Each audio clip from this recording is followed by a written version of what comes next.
अस्सलाम वालेकुम भट्टी साहब और अस्सलाम वालेकुम खाई साहब और आपके व्यूअर्स को मेरी तरफ से बड़ा अस्सलाम वालेकुम। देखिए जी, एक पंजाबी का लफ्ज़ है चाका। अब चाका। मैंने देखा है कि हमारी खारजा पॉलिसी में अमेरिका की बात हो या कोई बड़े अमीर अरब ममालिक की बात हो तो बड़ी खुशी, मुसर्रत, मुस्कुराहट और जोश और जज़्बा होता है।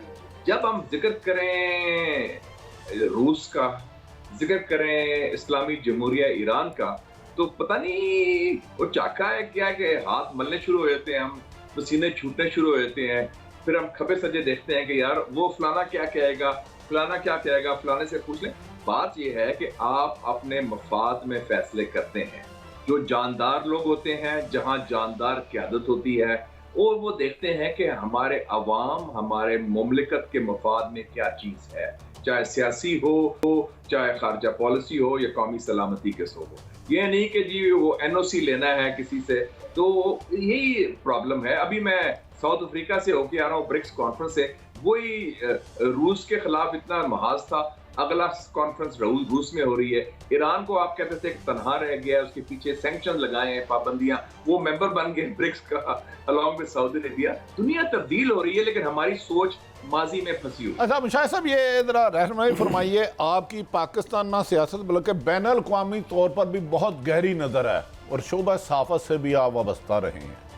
जो इस वक्त मुल्क में बिजली की कीमत है, पेट्रोल की कीमत है, डॉलर ऊपर जा रहा है, पूरे मुल्क में तूलो अर्ज में एहतजाज हो रहा है, क्या निगरान हुकूमत में ऐसी जान है इन हीरो में कि ये इन क्राइसिस को रोक सके? और दूसरा, हमारा हमसाया मुल्क ईरान, आप उससे बहुत बेहतर जानते हैं, हमें तेल लेने में कबाहत क्या है, क्या मुश्किलात क्या हैं?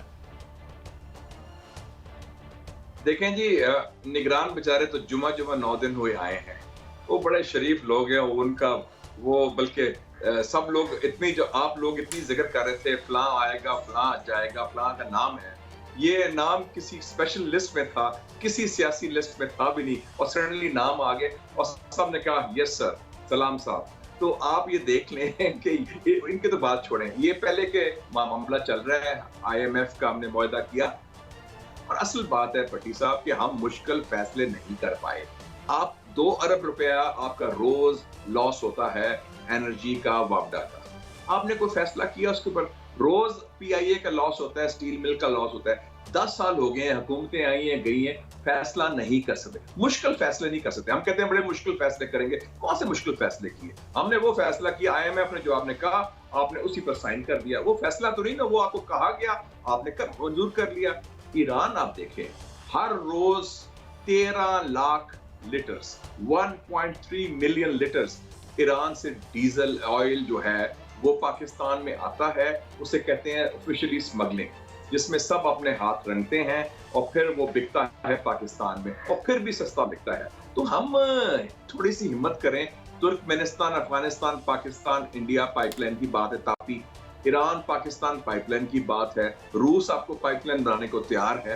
तो हम निगाहें आपकी उसी तरफ हैं जहां मसला है।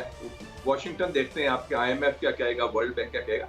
आप अगर हिम्मत करें तो अपने मुल्क के हवाले से फैसले करें ना। नहीं, मुशाहिद साहब, मेरी गुजारिश है कि 13 जमातों की हुकूमत थी PDM की, बशमूल मुस्लिम लीग नून और पीपल्स पार्टी, उससे पहले तरीके इंसाफ की रही, और आप फरमा रहे हैं कि 13 लाख डीजल चोरी स्मगलिंग से ऑयल रोजाना आता है। तो हमारे हुक्मरान अवाम के मफाद में कब फैसला करेंगे और हमें कब रिलीफ मिलेगा? क्या आप इन मुस्तकबिल में देख रहे हैं कोई ऐसी उम्मीद?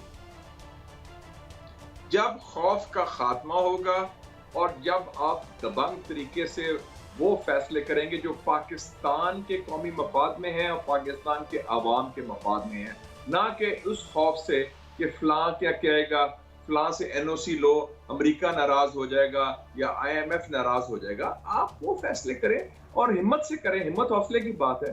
आपने न्यूक्लियर बॉम्ब नहीं बनाया, आपने चीन से ताल्लुकात नहीं जमाने में उस्तवार किए, आपने CPEC नहीं बनाया शुरू में, आपने NOC तो नहीं लिया था किसी से। तो मेरे ख्याल में, मुझे अभी तक याद है कि जनरल जिया का दौर था, मैं मुस्लिम का एडिटर था, उस जमाने में पाकिस्तान अफगानिस्तान के जिहाद के अंदर अमेरिका का हलीफ था। लेकिन जनरल जिया ने खुद मुझे बताया 1986 में کہ صدر خامنائی کو ہم نے دعوت دی ہے، وہ آج کل جو رہبر ہیں ایران کے، کہتے ہیں اس لیے دیے کہ یہ ملکی مفاد میں ہے، ہم ایران کے خلاف کوئی اقدامات نہیں کر سکتے۔ یہ جنرل محمد ضیاء الحق، فوجی عامر ڈکٹیٹر آپ کہتے ہیں، جو پرو امریکن آپ کہتے ہیں، وہ تھے، ان میں اتنی ہمت تھی، جان تھی، اور کہ نہیں یہ ریڈ لائن ہے ہماری، ہم اس کو نہیں الاؤ کریں گے۔ تو یہ ملکوں میں مشکلات آتی ہیں، لیکن مشکلات کا آپ مقابلہ کرتے ہیں دبنگ فیصلوں کے ساتھ، نہ کہ ہم خوف کی طرح چھپے رہیں، ڈرے رہیں اور پھر رنگ کرتے رہیں۔ ایسا نہیں کام چلے گا۔ مشاہد صاحب، جو ہماری بربادی کا اگر آغاز دیکھیں 77 کے بعد سے ہوا، اور پھر یہ جو آئی پی پیز، ان کو ہاتھ یہ ہماری سیاست میں بھی گھس گئے ہیں، یہ کہتے ہیں جی ڈیم بننے سے پاکستان ڈوب جائے گا، اور یہ اتنا بڑا کارٹل بن گیا ہے کہ پاکستان کو ڈرین کر دیا، فارغ کر دیا ہے اکنومیکلی۔ اب ان کو ہاتھ ڈالتے ہیں تو آئی ایم ایف کی بھی انویسٹمنٹ آئی پی پیز میں ہے، وہ کہتے ہیں جی پیسے تب دیں، تو اس سے کون مائی کا لال ہمیں نکالے گا؟ مجھے آپ کو لگتا نہیں کہ لبرل ڈیموکریسی کا بولو رام تقریباً دنیا میں اور ہمارے ہاں ہو چکا ہے، has become an incessant activity between the اشرافیہ؟ دیکھیں جی، وہ آپ کے ملک میں اور یہ اس ٹائپ کے تھرڈ ورلڈ ممالک میں وہ بن گئی ہے government for the elite, by the elite and of the elite. تو وہ ان کے مفادات تو بڑے تقدس ہوتے ہیں۔ آپ دیکھیں نا کہ آپ شوگر دیکھ لیں، چینی کا کارٹل ہے، جو بھی حکومت ہو، ارسپیکٹو آف چاہے پی ٹی آئی ہو یا نون ہو یا پیپلز پارٹی ہو، سب نے شوگر کی سبسڈی بھی دی، سب نے شوگر والوں کو کیا، اور آپ نے دیکھا کہ ہم ایکسپورٹ سبسڈی بھی، امپورٹ سبسڈی بھی، ان کو سارا پیمپر بھی کرتے ہیں۔ یہ سیمنٹ دیکھ لیں، یا یہ کار بنانے والے جو ہیں پاکستان میں، کار مینوفیکچرنگ جو ہوتی ہے، اسمبلی جو ہوتی ہے، آپ سب وہی کرتے ہیں۔ آپ ٹیکس بیس بڑھانے کی کوشش کوئی نہیں کرتا۔ ہم ایئرپورٹ بیچ رہے ہیں، بندرگاہ بیچ رہے ہیں، لیکن جو اثاثے ہیں پی آئی اے یا اسٹیل ملز، اس کو پرائیویٹائزیشن کوئی کرنے کو تیار نہیں، انویسٹڈ انٹرسٹ ہے۔ تو یہ مخصوص مفادات جس میں آپ کی ذات یا آپ کے گروپ یا خاندان کے مفادات منسلک ہوں، ان سے اگر بالا تر ہو کے فیصلے کریں گے تو پھر ہی فیصلے ہو سکیں گے، یہ نہ یہ تو کام پھر چلتا رہے گا۔ آپ کا خیال ہے کہ 23 دفعہ ہم آئی ایم ایف گئے ہیں، 23 دفعہ، یہ ورلڈ ریکارڈ ہے ہمارا پاس، اور وہی tried tested and field formula کہ ٹھیک ہے جی، وہ بس فائر بریگیڈ کا رول ادا کرو، آگ بجھا دو، پھر بزنس ایز یوزول ہو۔ آپ دیکھیں کہ 90 ارب آپ نے روپیہ دیا پچھلے بجٹ میں پارلیمنٹیرینز کے جو ڈیولپمنٹ فنڈز کے لیے، تو آپ نے اتنا پیسہ نہیں دیا لوگوں کو کہ وہ پل بنا سکیں جہاں سے بچے آلموسٹ وہ ڈوبنے لگے تھے پچھلے دنوں جو واقعہ ہوا ہے۔ ایک پل نہیں بن سکتا تھا ادھر، ایسے کئی چیزیں، بچے کس طرح جاتے ہیں اسکول، یہ ظلم ہے پاکستان میں۔ لیکن آپ نے 90 ارب روپیہ آپ نے کہا ڈیولپمنٹ فنڈز دیں گے، پچھلے سال بھی دیا، اب بھی دیا۔ تو آپ کی ترجیحات جو ہیں وہ عوام پر نہیں ہے، وہ صرف ایک ایلیٹ کو خوش کرنے کے لیے، اسی کو آگے بڑھانے کے لیے ہے۔ اچھا مشاہد صاحب، یہ فرمائیے گا، آپ کی باتوں سے لگا کہ پاکستان میں صرف جرأت مند قیادت چاہیے جو امریکہ کی غلامی کی جائے، ملکی مفاد میں فیصلہ کرے تو ان مسائل سے نپٹا جا سکتا ہے۔ لیکن آج کل جیسے پیٹرول، بجلی کی قیمتوں میں اضافہ، طول و عرض میں احتجاج ہو رہا ہے، آئی ایم ایف کے ساتھ جو کنڈیشن ہے اس میں مزید پیٹرول اور گیس کی قیمتوں میں، بجلی کی قیمتوں میں اضافہ کرنا ہے، تو آپ ملک کا مستقبل کیا دیکھتے ہیں؟ یہ موومنٹ روک لے گی نگران حکومت یا پی ڈی ایم کی جو تسلسل ہے، روک پائیں گے؟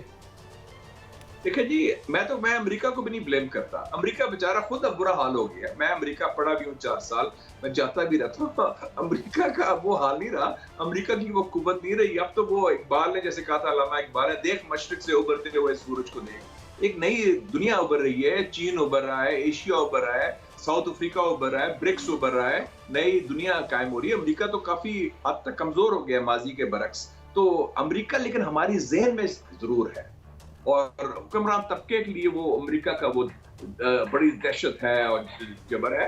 اس میں آپ بیسک فیصلے کریں۔ پچھلے دنوں میری بات ہو رہی تھی جو سابق چیئرمین تھے نادرا کے، طارق ملک صاحب، جو فتح محمد ملک صاحب کے صاحبزادے تھے، بڑے اچھے نادرا میں کام کیا۔ انہوں نے کہا جی ہمارے پاس لسٹ ہے 4.1 ملین، 41 لاکھ لوگوں کی، پاکستانیوں کی، جو سفر کرتے ہیں بائی ایئر، جن کے پاس گاڑیاں ہیں اور جن کے پاس پاسپورٹ ہیں اور جن کے پاس گھر ہیں، لیکن وہ ٹیکس پیئر نہیں ہے۔ کہتے ہیں ہم وہ لسٹ دینے کو تیار ہیں گورنمنٹ کو، گورنمنٹ ہم سے لیتی نہیں ہے، और अगर उनके ऊपर फ्लैट टैक्स लगा दें 1 लाख का, माजी को भूल जाए, तो 4.1 ट्रिलियन रुपीस तो आपका यहाँ से आ जाएगा। तो आपके पास बड़ी तदाबीर है ये काम करने की, लेकिन थोड़ा सा पॉलिटिकल विल होनी चाहिए, स्टेटस को से आगे निकलें, अवाम का सोचें अपना, सिर्फ ये नहीं कि कुर्सी की जंग लगे, इक़्तिदार शाह साहब आपने